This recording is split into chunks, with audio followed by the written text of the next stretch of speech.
Hey guys, welcome back to my channel. Today's video is about PLAB. I have been asked this question a gazillion times by everybody, whether it's on Instagram or on Facebook, and rightly so, because when I decided to give PLAB, I had a million questions to ask. Luckily, I had a lot of friends who were already in the UK or in the process of moving to UK, so they could help me out. And I very well understand the anxiety and the gazillion questions that everybody has, so I thought I'll make a video about PLAB. I have written down 20 questions about PLAB. It covers all the doubts that you might have. Without wasting any more time, let's get into it. If I keep looking into my phone, that's because I've written all the questions on my phone. I will be making more videos about training in UK and the whole process after PLAB, but this video is specifically for PLAB. If you have any other questions about training and non-training and other pathways of entering to UK, I will make videos sometime in the near future. But today we are going to be talking about PLAB.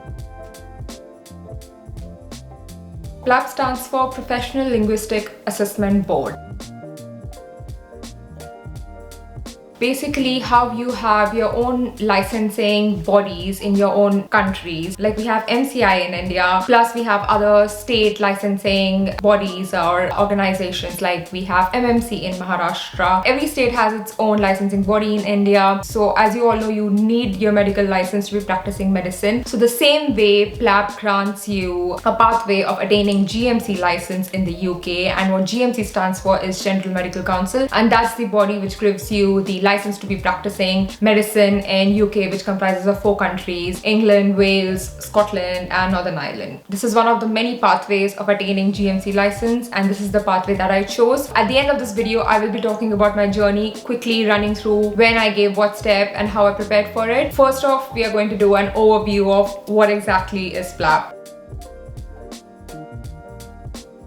So I'll keep drawing parallels with India because that's where I did my med school. I'm sorry, I do not know about the other countries how it works, but somewhere around in the South Asian continent, it's more or less the same. The first prerequisite for giving PLAB is your PMQ, which is your primary medical qualification, which is basically you graduating out of medical school and attaining the degree and becoming a doctor. Then you need to give your IELTS or OET. I gave IELTS. IELTS has 4 steps, that is listening, speaking, reading and writing. You need an overall of 7.5 aggregate and a minimum of 7 in each of the categories. So OET looks into the communication and language skills of qualified healthcare professionals. I do not know much about OET, so I don't want to be commenting on that. I'll leave a link below for OET and you can look into that. Based on that, you're supposed to get specific score to be able to apply for PLAB 1. You cannot apply for PLAB 1 without getting the required score.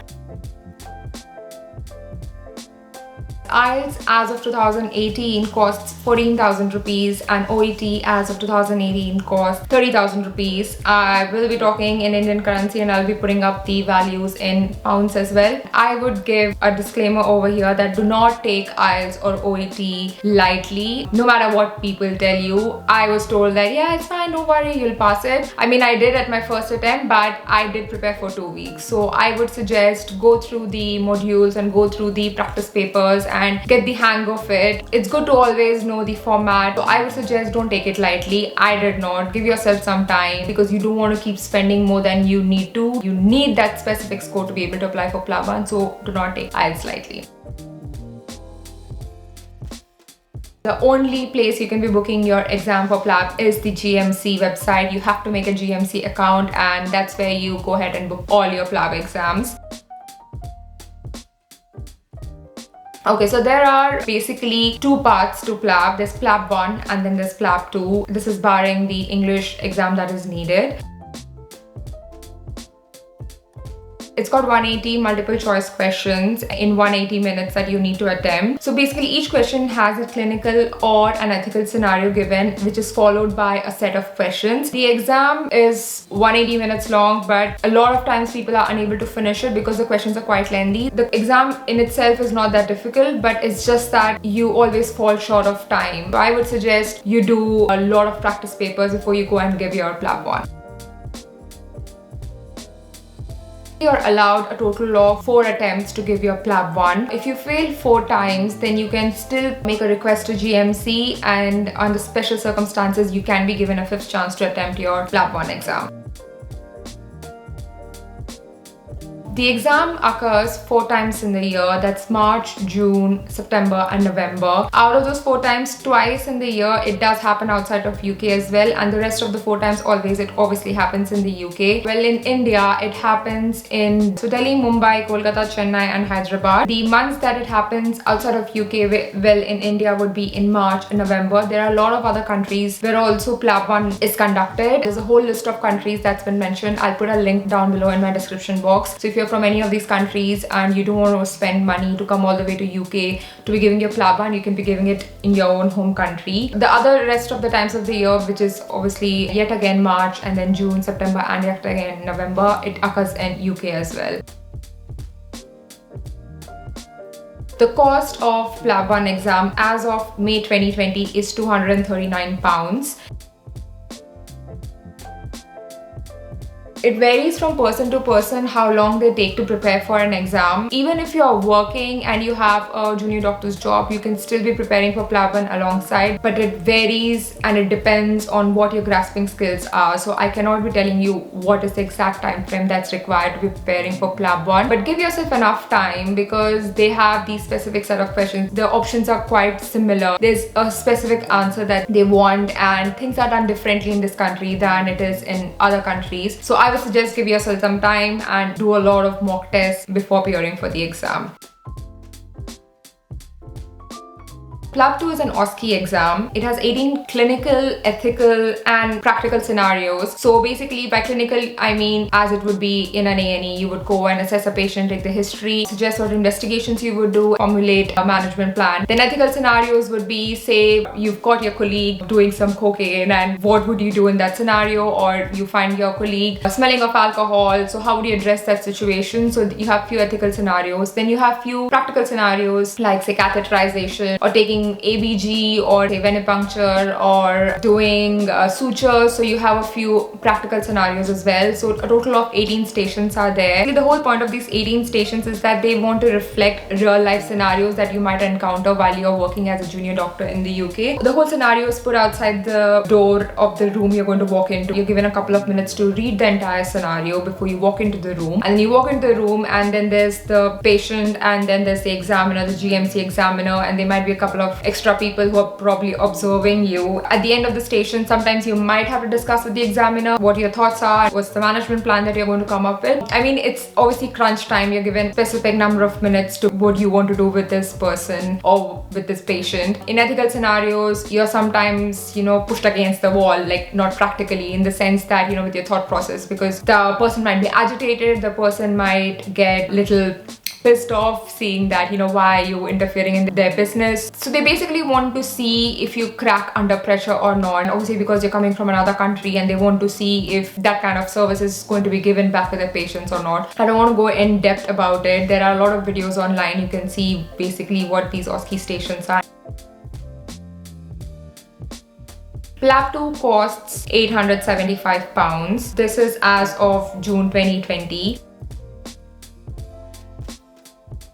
The only place you can be appearing for PLAB 2 exam is Manchester. That is the headquarters of GMC. It's basically the clinical assessment center in Manchester in UK. You cannot be appearing for PLAB 2 anywhere else other than over there.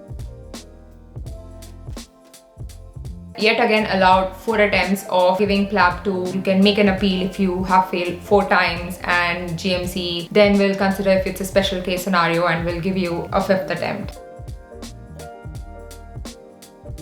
So you have a 2-year window period between appearing for PLAB 1 and PLAB 2. You cannot take beyond that. In case you're unable to finish your PLAB 2 in a 2-year window period, then you will have to reappear for all your exams. Currently, because of the pandemic, there are special guidelines that have come in place, and I will read them out to you almost at the end of these 20 questions that I've written. So do not panic if your 2-year window period is going to end now. Okay, where can you find all the material? This is one question that everybody asks me. There is a Facebook group called PLAB. There are multiple Facebook groups where you can join these groups, and there are like lakhs and lakhs of doctor on it, and they're really helpful and kind, and they've been in the boat that you're in now, and all of us have surpassed this stage of moving to UK. So you can ask any kind of query over there, so you're not alone in this. So I would suggest joining these groups on Facebook, but I'll put links of those groups, so you should be joining them. I got most of my materials from there. There's a bank of 1700 questions, so I did those 1700 questions, and then there was mock papers by Swami and by Samson. I did that, and for any kind of reference, I read from Oxford Handbook of Foundation Doctors. Is it absolutely necessary to be reading Oxford Handbook or Foundation Doctors before giving PLAB? Probably not. But do you at some point need to read it before moving to UK and working here? Absolutely yes. Things are quite different here to how they are back in our own home countries, so I would suggest that you most definitely read it. I did use it as my reference. If I got stuck with any question and I wouldn't understand, then I would always refer to Oxford Handbook. So that's something I would recommend. So for PLAB 2, there are a lot of academies that are present in the UK. There are a couple in London and then a few in Manchester. I don't want to be taking names over here. I attended one of the academies in London. I would suggest that you definitely attend an academy, because they have for years been teaching international medical graduates how to go about in the OSCE exam. So basically there are different criterias on which you're marked in an OSCE exam. There's data gathering, which is, you go take your history and your initial assessment. Then there's clinical management, basically after you're assessing the patient, the management plan that you come up with, also the investigations and all of that. And the third, which is the most important, are the interpersonal skills. Basically, they want to see if you're able to build a rapport with the patient, your empathy skills, and you not being judgmental while somebody is disclosing personal information to you. Basically, you trying to be calm even if the entire atmosphere and situation gets a little tense. I can do a whole video about PLAB 2, but I'm going to keep it very crisp and to the point over here. If you're interested in me telling you more about PLAB 2, then please do let me know in the comments, and I will be more than happy to help you regarding that. So there are a lot of criteria on which you're marked while you're doing your OSCE exam other than your medical knowledge. So I would definitely suggest you attending an academy. They know how to go about it. They know that what are those buzzwords that the GMC people want to hear when you walk into a station assessing a patient. There are a lot of academies that have also been opened outside of UK. I do not know how they are. I'm not saying don't attend them, but I'm also not recommending them. You know what I mean? Like, I am not in the right place to be commenting about any of the academies out of UK, because I attended the one in London. What mattered more was the people you end up practicing with. It's all about practicing. There needs to be a flow in your speaking, in your thought process, because there are only a couple of minutes that are given to you, and you need to gather all the data, and you need to be able to deliver it and come up with a management plan while maintaining a rapport with the person you're talking, because ultimately it's an exam. Anyway, moving on from there. I mean, there isn't a whole lot of information that has been put up by GMC about UK MLA other than the fact that it will be replacing PLAB. There will be two parts to it. Part 1 is called AKT, which is Applied Knowledge Test, which is going to be similar to PLAB 1, where you're going to be having your MCQs. Part 2 is going to be the CPSA, which is Clinical and Professional Skills Assessment. It is going to be similar to your PLAB 2, where you're going to be having OSCE-based stations or clinical scenarios. There's an important bit of information that was released by GMC a couple of days ago, so I want to read that out to you. Because of the pandemic, they have come up with newer guidelines where they have said that if at all your IELTS is expiring or has expired, or you're unable to give your IELTS because the country you're in is not conducting IELTS, then you can be giving it online. And they said that this is a temporary arrangement. You will need to demonstrate evidence of English language skills through an IELTS or OET academic test before you apply to join the registrar. So basically, wherever appropriate, they said that they will extend the validity of IELTS and OET certificates for those who have been disadvantaged by PLAB cancellations and whose dates are soon to expire. Even with PLAB 1, they have said that if you pass your PLAB 1 from 15th March 2018 onwards, then they will extend the validity of you passing the test from 2 to 3 years to give you more time to be able to book PLAB 2. Like I had said, there usually is a window period between you passing both the parts, but because of the pandemic, they're taking taking into consideration that you can't be booking your PLAB 2 quite soon and be giving, so they will be extending your validity period of your PLAB 1,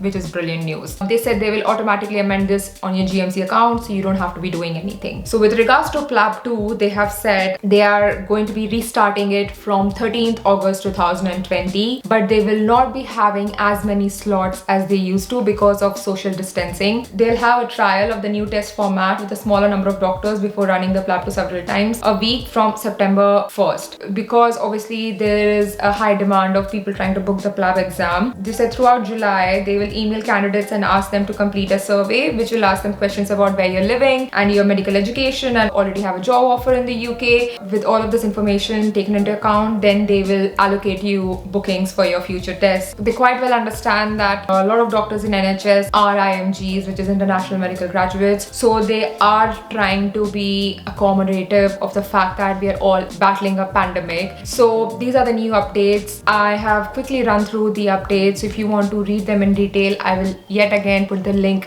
below in my description box. So I hope you've enjoyed this video. If there are any other questions that you want to ask regarding PLAB, do not hesitate to ask them down below in the comment section. And I specifically say comment section because if anybody else comes across this video, maybe they have the query that you would ask me and it would help them out as well. So let's help each other in this process. Please do not be DMing me, Facebook inboxing me anymore regarding PLAB. Please write them all down below in comment section and I will answer each and every single query of yours. Let's put all the questions in one place so it helps everybody else. I think I'm going to end the video over here. I hope you've enjoyed this video. If you want to see more of these videos, then please do let me know. I understand the pain and the anxiety and the fear before move out of a country. We've come to the end of the video. I hope you've enjoyed it. You know the drill. If you've liked it, please do give it a big thumbs up. Drop down in the comments below if you have any kind of questions or any kind of suggestions that you want to make. And do not forget to subscribe to my channel, guys. A lot of you still haven't, so please do. It would mean a lot to me. We are almost nearing 450 subscribers, which is a big number in my world. So thank you so much and I will see you in the next video. Look after yourself. Don't forget to take your precautions and yeah, I'll see you in the next one. Bye! Mwah.